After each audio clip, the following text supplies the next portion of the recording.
Okay, so maayong hapon sa tanan no, Luzon, Visayas, Mindanao. Three combination ang ato ang ihatag karon mga idol no. Okay, so ang result ay ha, katong wala pa nakabalo sa result no, 495 no ang result. So congrats tanan sa mga kuano katong mga nakakuan, katong mga naka dawat sa ato ang birthday coding mga idol no. Bugha gyud ang ato ang 495.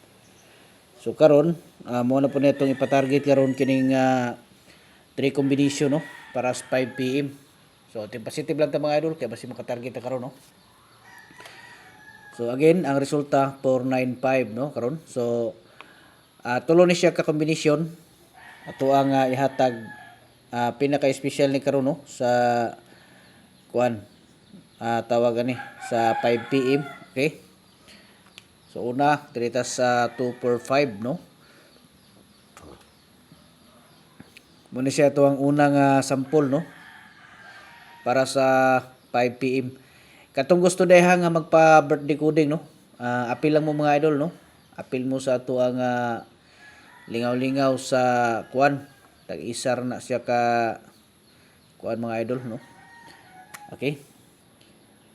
So i-comment na ninyo no ang inyong mga bulan diha pitsa og tuig katong magpa-coding gyud no. Bulan pitsa og tuig siguro kana gyud mga idol no. Kuha na gina siya kanang ikumpleto lang yun para ma-replyan mo nako.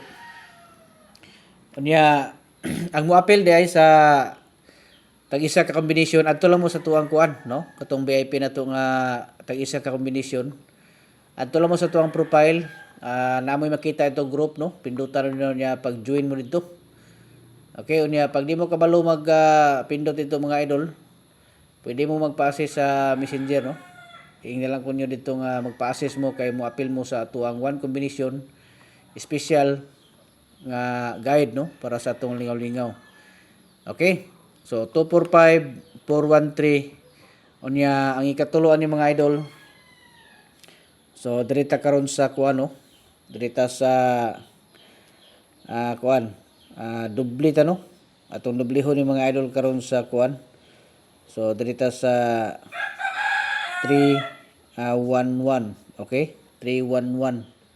So kato mga dili kasulod sa community kay maglisod so pili mo diha no tulo man nakabok siya atong gihatag diha. So pagkuha mo diha isa mga idol unya mo inyong biradahan karon sa 5 PM no.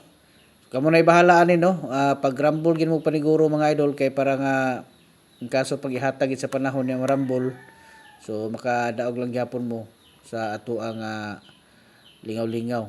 Okay, good luck sa tanan. Ta nga magmalipayon ta karon sa ato ang kalingawan.